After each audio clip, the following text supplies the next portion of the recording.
Okay, guys, something horrendous happened last week, and I really appreciate you guys bringing it to my attention because I'm not sure that I would have noticed had you not sent me just thousands of messages and left reviews on all of my podcast channels. What you told me was that during an episode of last week's show, there was an advertisement that played. It was actually an ad for Febreze, and this advertisement wasn't just for Febreze, it was branded with Pride branding. Super horrendous. And a lot of you were saying, hey, Liz, what are you doing? Like, why is this ad playing in your show? This is contradictory to everything that you stand for. And the answer to that is yes, it is contradictory to everything that we stand for, everything that we're working towards. And I wanted to take the opportunity today to do two things. To first explain to you what happened, because it wasn't intentional, and two, to offer my reparation to you. So I'm going to start with what happened. So the way that advertising works on this show, and some other people, by the way, have also noticed that we've had an increase in the number of ads that we play on the show, and that's correct. That's an accurate observation. And some people have even complained that it's annoying. And the reason that we've increased the number of advertisers on the show is because we've been demonetized on social media. So this show is a business after all. So when you're demonetized from one of your revenue streams, you have to lean on the other revenue stream a little bit more. So I hope you'll bear with us a little bit as we right the ship, given the fact that YouTube and Facebook constantly demonetize us. So that's the first thing, just the number of advertisers. But there are two different kinds of ads that run on the show. The first type of ad is the type that I speak or that I read to you. It's what, in the industry, it's what's called live reads. So the sponsor for today is American Hartford Gold, and I'll talk to you about why I like American Hartford Gold. That's called a live read, and we have full approval and full control over what's said and how I endorse that. I endorse the products. I like the products, and we pick and choose very carefully which products we endorse on this show so that it's a real endorsement. Those are called live reads. The second type of ad that plays on the show are called programmatic ads. Now, programmatic ads are different depending where you are, where you're located, what platform you're listening to. So you might listen to Spotify in Oklahoma. You'll hear a different ad on the show, on my episode, than someone in New York City listening on Apple Podcasts will hear. These ads are specifically targeted to what they think that you will like. And in order to present these programmatic ads, we partner with an advertising platform that feeds those programmatic ads into the show. So I don't have direct approval or disapproval over the copy and the advertiser in the show when they're programmatic. What I do control is the category of the advertiser. So for example, Febreze.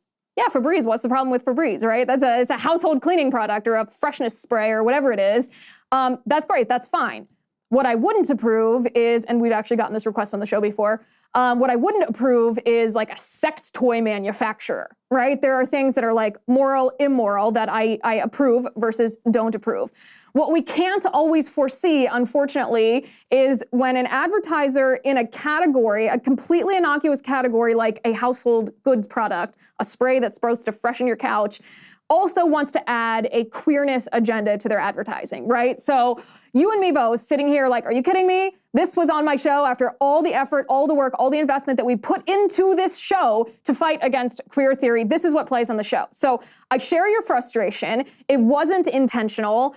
I hope it won't happen again. We do our best. All of this nitty-gritty is just to say that I appreciate you guys reaching out. I apologize that played on my show. I certainly don't endorse that. I certainly wish that had not have played. And this is what I would like to do to make up for it. I would like to offer you a month free of ad-free episodes. So if you go to lizwheeler.com/locals, I'll give you this promo code, which I got to tell you, we were laughing pretty hard about this promo code behind the scenes before we came on the show today.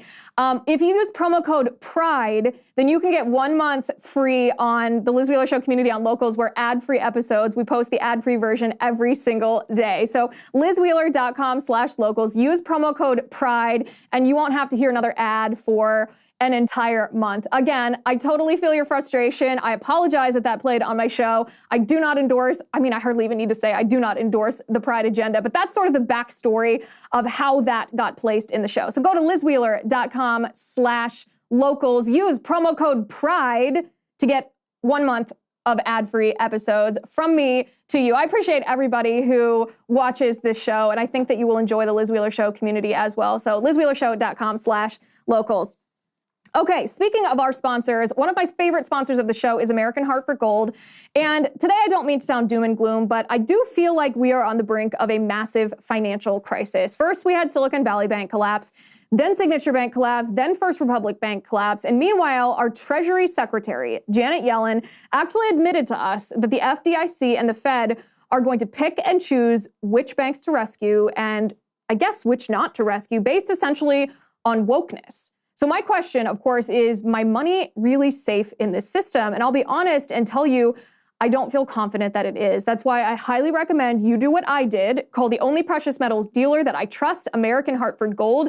They make it simple and easy to protect your savings and retirement accounts with physical gold and silver. With one short phone call, they can have physical gold and silver delivered right to your door or inside your IRA or 401k.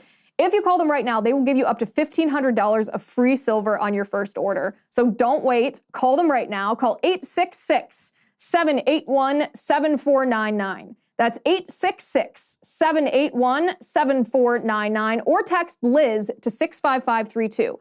Again, that's 866-781-7499 or if you prefer text messaging, text Liz, L-I-Z to 65532. I regret to inform you that we're going to have to censor this portion of the show because we're talking about vaccines. So please join us over at rumble.com/Liz Wheeler for the fully uncensored version of this conversation. I promise you will not want to miss it. Go to rumble.com/Liz Wheeler. I'll see you over there. Okay, so what we're going to talk about on the show today, this weekend, I watched an entire episode of the Joe Rogan Experience podcast, which is very unusual for me. I usually follow what Joe Rogan does, who he's talking to, what topics he's covering, but I have to admit, his podcasts are like 3 hours long, and I very rarely watch an entire podcast. I usually watch the viral clips that go around because that gives me the information to know what he's talking about and what might be trending without investing 3 hours of every day into listening to Joe Rogan.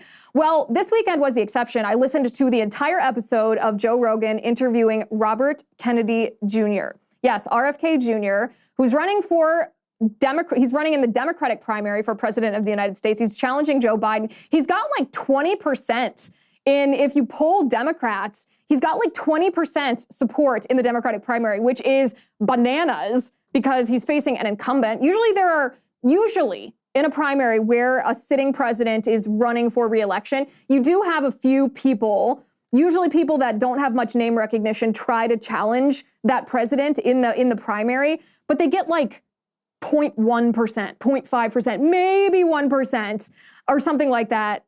But no, this time it's like a real challenge, 20% of the Democrat vote. So RFK Jr. is obviously famous for being part of the Kennedy family. He is the son of Robert Kennedy Sr., the nephew of former President JFK, and he has made a name for himself as an environmentalist and then as a vaccine safety advocate. That might be what he's known for most at this point. The left and the public health establishment and the big pharma shills like to call RFK Jr.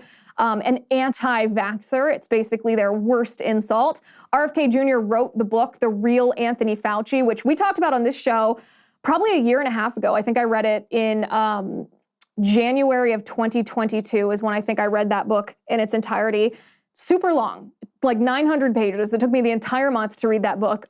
Highly recommend, as I said at the time, you to read that. But the moral of this story, or the context that I'm painting right now, is that Joe Rogan had RFK Jr. on his show.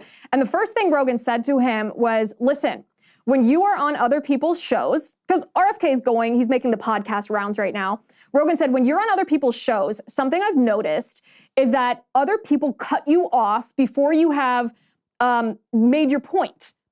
They don't let you finish what you're saying. And Rogan said, I think it's a form of self-censorship. I think that these podcast hosts are so desperate to protect their reputation by association, essentially. They don't want to be associated with a quote-unquote anti-vaxxer, that they don't let you make your point before you've made your point just to try to protect their reputation. So Rogan said, I'm not going to interrupt you once during this podcast.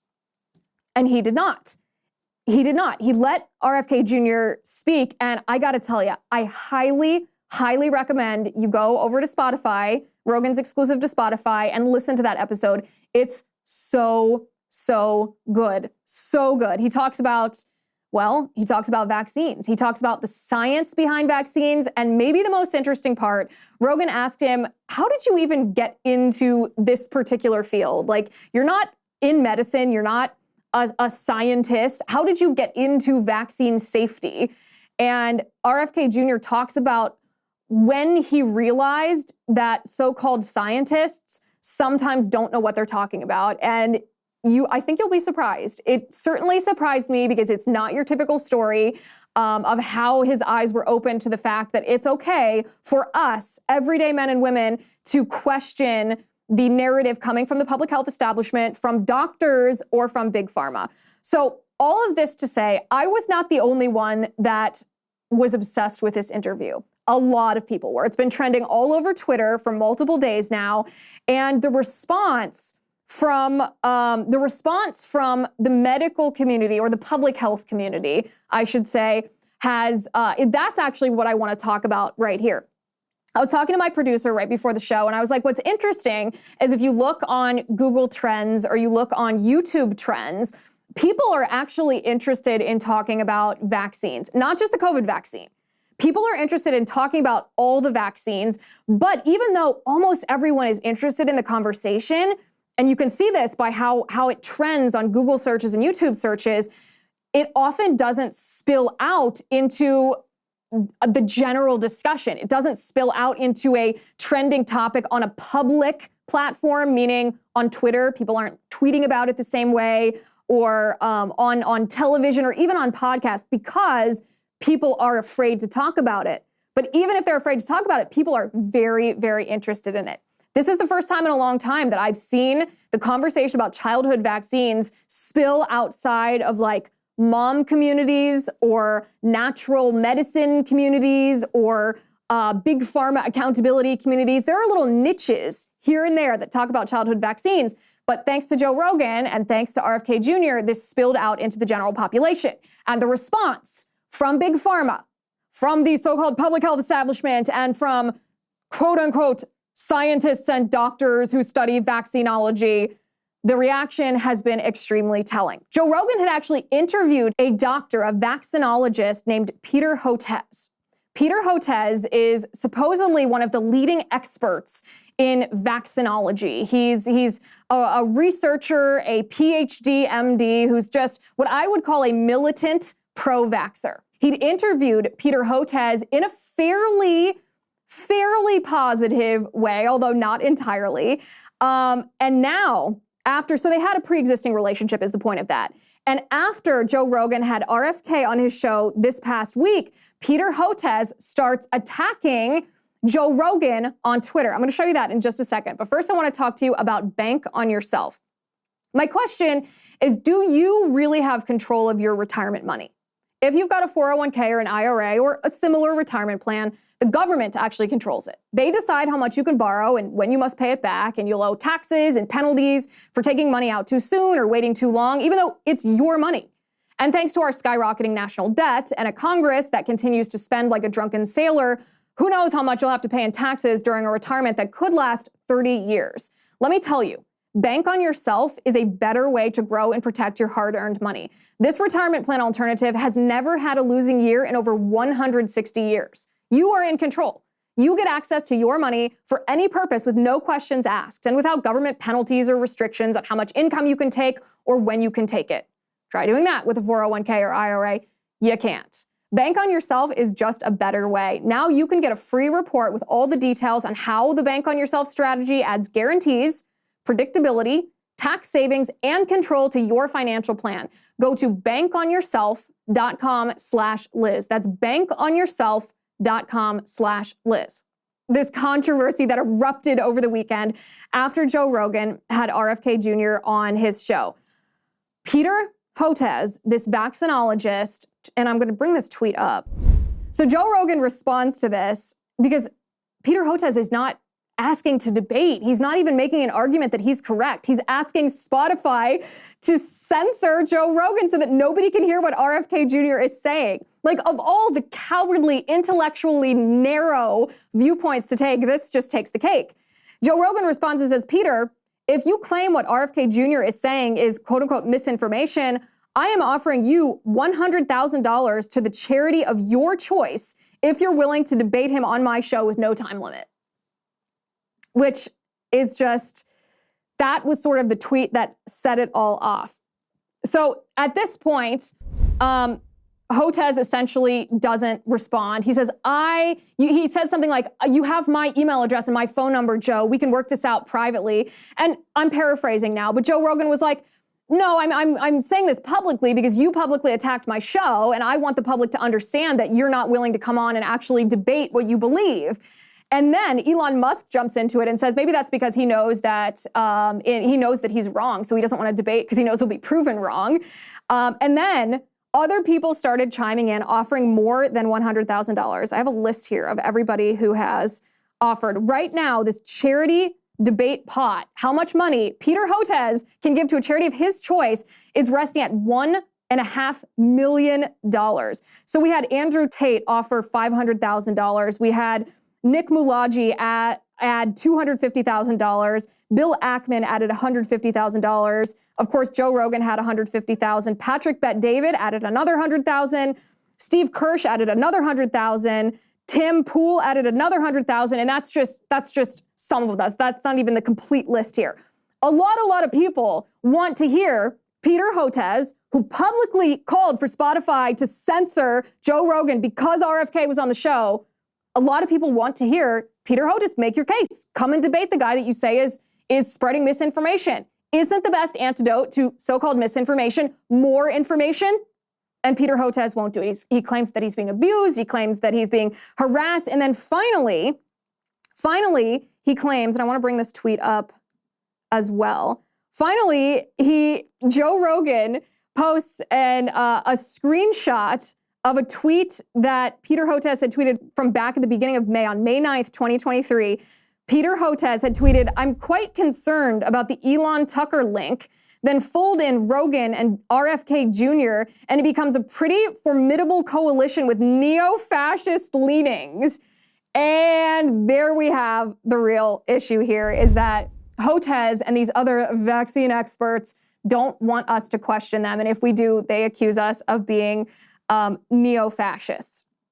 So all of this is to say two things. First of all, Joe Rogan, this is the most hilarious video that I have ever seen. When Peter Hotez was on Rogan's show a year or so back, Rogan challenged Hotez on his entire lifestyle, because Hotez portrays himself as being all about immunity and immunization with vaccines and for the health and well-being of children, especially poor children. And Rogan kind of catches him in a lie, it actually has nothing to do with vaccines, but he catches him in an incredible amount of hypocrisy about his own life. I don't even know how to explain this video to you better than showing it to you so you can hear it for yourself. Take a look. Do you take care of your immune system in other ways? Do you take probiotics? Are you cautious about your diet? I'm not as cautious about my diet as I should be. I'm a junk foodaholic, actually. Well, that seems like a terrible thing for your health. It is a terrible thing for my health, and something my wife is working on. But that seems ridiculous for someone who works with health. Yeah. What's going on with you, man? Sometimes, man, I just don't get it right. How often? What? How often? How often do I steal a bag of chips or something like that? How often do you eat garbage? I don't know. No, hopefully not every day, but hopefully not every day. Yeah, maybe a couple of times a week. That's what with Rachel, my daughter with autism. That's like our thing, is to go to the it's called the burger joint, or to Shake Shack to get a cheeseburger. We'll sneak some fries. So you live in large, we call it. Like that mouth pleasure so much, you're willing to sacrifice a little bit. I am. Yeah. I have to concede that's the case. Well, there's. I don't have to tell you, but there's a large body of data that connects poor diet to a host of diseases. Mm-hmm. That seems like a crazy decision for a guy in your line of work. There you go. Sometimes it's not all brain. It's something else. But if you ate healthy food, the thing is, your body starts craving healthy food. You start feeling no question, results. No question about it. Do you take vitamins? I don't take vitamins. Really? Yeah. I Wow. don't think they do. I don't think they're needed because most in the What? American. Hold up. You don't think they're needed while you're eating junk food? Well, hopefully I'm not only eating junk food, Okay, right? but you know there's a large body of clinical research on the efficacy of vitamins, especially vitamins D, vitamins B. I have taken vitamin D for periods, on the recommendation of my internist. Yeah. What about essential fatty acids, which are great for your brain, fish oil, all these different things that are fantastic for I'm not going to argue with you. What is going on with you, doctor? You got it. You got it over me. Yeah. You got to listen, but you would have a much better argument, don't you think? You're making my wife stay here. If you're taking care of yourself 100%, there's a lot of diseases. Or diabetes or cardiovascular disease. Or and a lot of these diseases are connected directly to diet. Right. Yeah. Yeah. Come on, man. And other lifestyle changes. Yeah, got to get exercising. Sedentary life. I try to go on the treadmill for 30 minutes every morning. I do it. Actually, I'm pretty good about that. Yeah? 30 minutes every morning. Why don't you just go for an actual walk? It's more interesting. I do that too. So I do 30 minutes on the treadmill in the morning, and then I take a long walk with my wife in the evening. Oh, that's good. But the thing that knocks the crap out of you is the travel. Yes. I find that very frustrating because you don't exercise right, and then you don't eat well, and you don't control the diet as well. So that's well, I have a solution to that. And eat well and exercise. Those are solutions to that. Just do it. You know, I treat it like I'm brushing my teeth. I brush my teeth every day. Yeah. I exercise every day too. Yeah. So when I travel, I don't have an option. When I land, I go to the gym. This is how it goes. I land. I get in my hotel room. I put my shorts on. Yeah, I do that too. I do that too. It's the only way. Yeah. If you have to do it, if you say this is just what ggets done, this is how you do it. Yeah, I try to be really compulsive about that. So yeah, I have it written out. I know what I'm going to do. Especially if it's great if the hotel has a good gym. The hotel, if they have weights and a bunch of different. Or I'll run outside if we don't have it. You run? Yeah. Do you? Not very well, but no. But you do? Okay. Yeah. We're gonna get you healthy, buddy. That made my day. I hope it also made your day. I chuckled throughout the entirety. It's the most savage takedown done in a gentle way that I've ever seen. He utterly humiliated the guy, and it's richly deserved. So I hope you enjoyed that as well. Revolutionary Relief is a huge game changer. The topical roll and gel capsules work together to provide targeted pain relief. Applying the roll directly to your knees, your elbows, neck, or back, it will bring immediate soothing relief. The gel capsules tackle internal pain and inflammation, giving long-lasting results. And the secret lies in the patented active ingredient called Canopia Active, derived from plants. It's 3,500% more effective than other products thanks to its water solubility and rapid absorption. Revolutionary Relief has given people the freedom to live without constant pain. Almost everyone can benefit from using Revolutionary Relief. Studies indicate that 52 million adults in the United States experience daily pain, whether the pain is age-related, caused by exertion at work or during exercise, or due to recreational activities like golf, tennis, or pickleball. Revolutionary Relief aims to provide relief. There are several reasons why you should consider trying Revolutionary Relief. First, the creators of the product offer a 100% satisfaction guarantee, showing their confidence in the effectiveness of the product. Additionally, for a limited time, you could try Revolutionary Relief absolutely free for the first month, making it a risk-free opportunity to experience its potential benefits. To order Revolutionary Relief, you can visit their website at revrelief.com/free. Just go to revrelief.com/free. You won't be disappointed. All right, Anheuser-Busch. Anheuser-Busch has issued what I would call another non-apology. They're obviously panicking because this boycott against their brand is continuing as it should, and they keep issuing these statements which they think are going to trick us into becoming consumers again, but I cannot state this strongly enough. Do not fall for this. This is what the Anheuser-Busch CEO, Brendan Whitworth, said. He said, "We recognize that over the last 2 months, the decision surrounding our company and Bud Light has moved away from beer, or the discussion surrounding our company and Bud Light has moved away from beer, and this has impacted our consumers, our business partners, and our employees. We are a beer company, and beer is for everyone. Today, we are announcing 3 important actions as we continue to move our business forward. First, we are investing to protect the jobs of our frontline employees.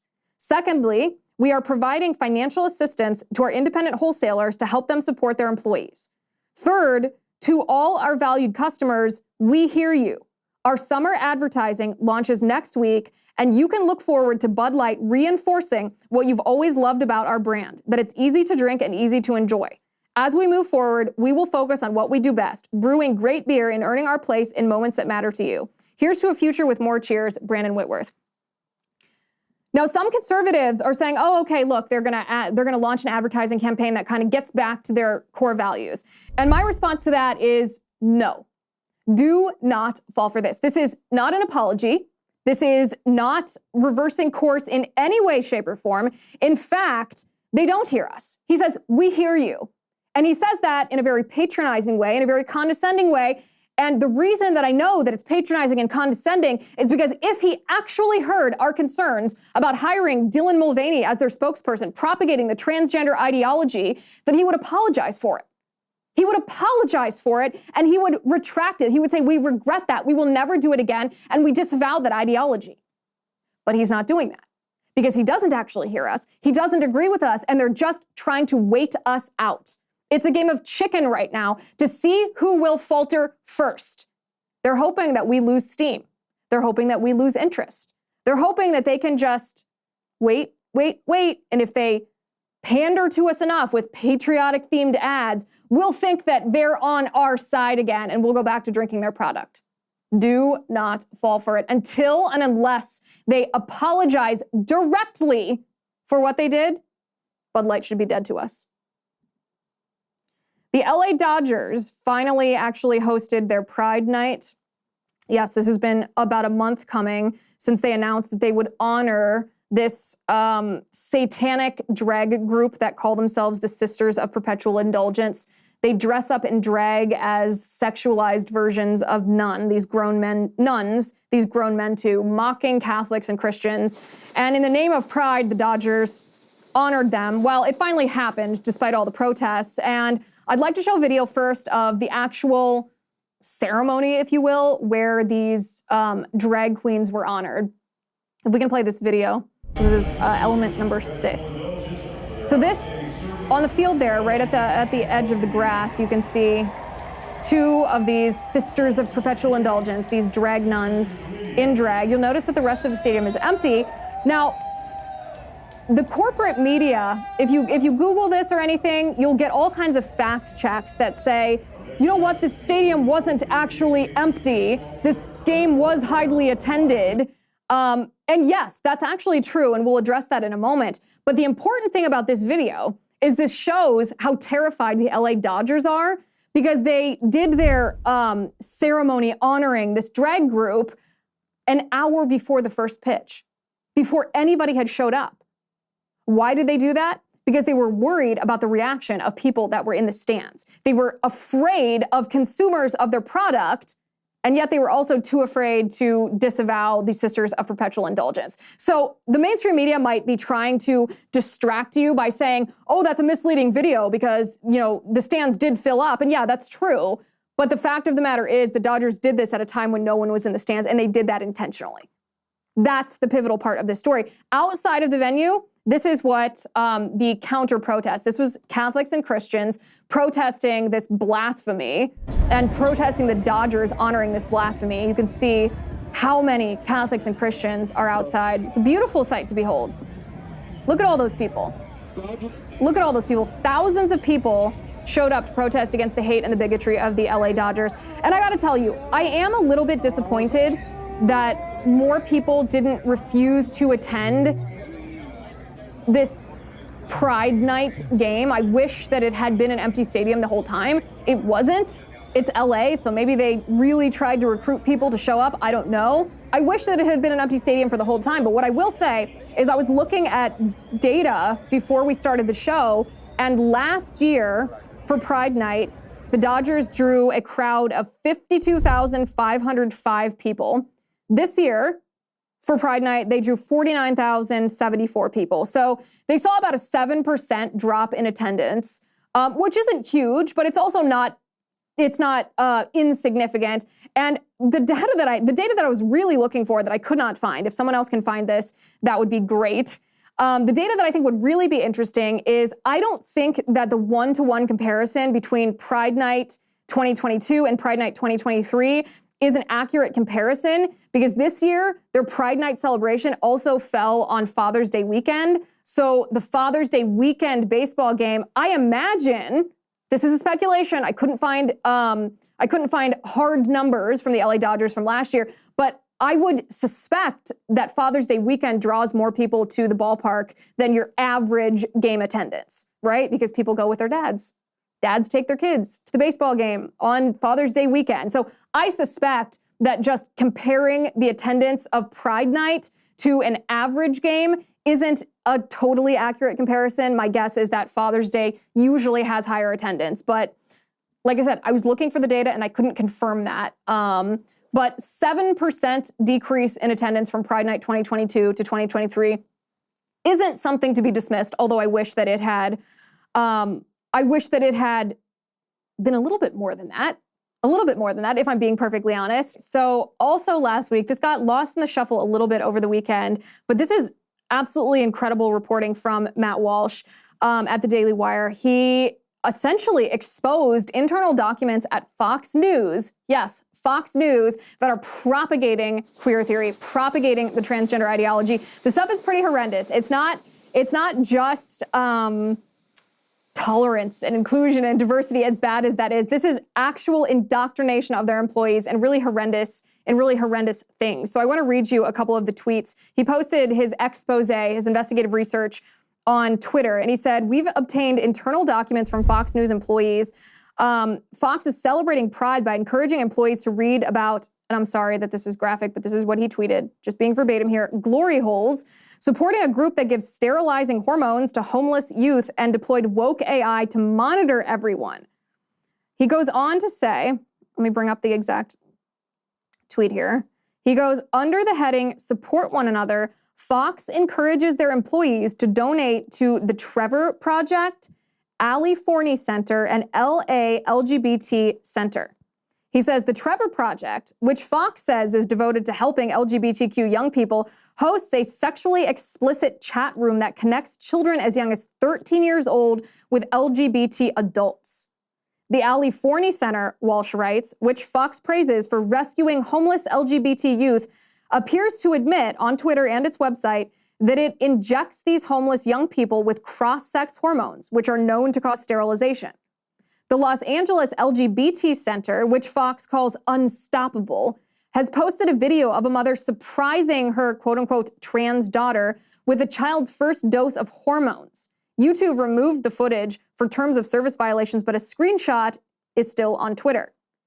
Walsh says, let's scroll down a little bit more on the Fox employee portal. Employees are also encouraged to expand their perspective by reading books by trans activists, including a memoir titled Fairest about, quote, a precocious boy who would grow up to become a woman.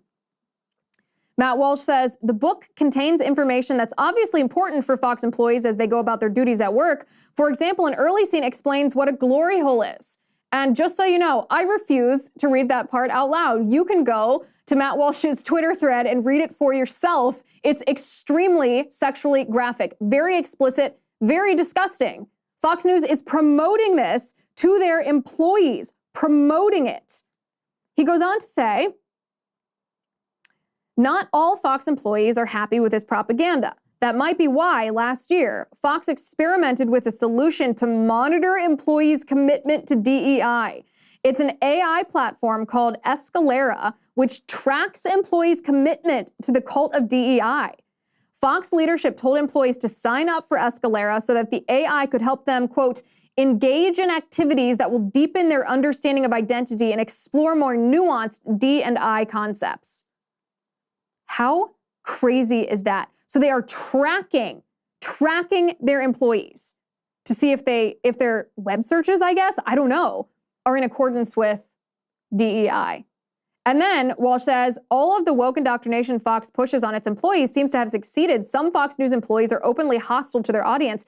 Here's the Instagram page of one employee with pronouns in bio who is highly influential over Fox News' actual content. He shows a screenshot of the pronouns in his bio. This employee, he says, this Fox News employee also regularly lashes out at Fox News audience. In a recent post, for example, he attacked conservatives' concerns over drag queens targeting children, writing, "When are you Hicks going to be honest about who the real problem is?" This is disturbing. If you're shocked by this content, well, so am I. We all should be. If this is who Fox News is going to be, then Fox News is not the Fox News that we knew and we loved. And we owe no loyalty to this version of Fox News. In fact, this version of Fox News sounds like the type of organization that we would refuse to take part in, because what they're promoting is not just bad, it's not just wrong, it's not just immoral, it's destructive, inhumane, and evil. Kudos to Matt Walsh and his team for uncovering this kind of corruption in the depths of an organization that pretends to be conservative. Guys, if you missed the beginning of the show, I just want to reiterate that I'm offering you a month of ad-free episodes on lizwheeler.com/local because, you know, I want you to be able to see the show without ads, especially when one of our programmatic advertisers slips in a Pride ad. I want to make that right to you, so I want you to go to lizwheeler.com/locals, use my promo code PRIDE to get a month of ad-free episodes of The Liz Wheeler Show. Thank you for watching. Thank you for listening. I'm Liz Wheeler. This is The Liz Wheeler Show.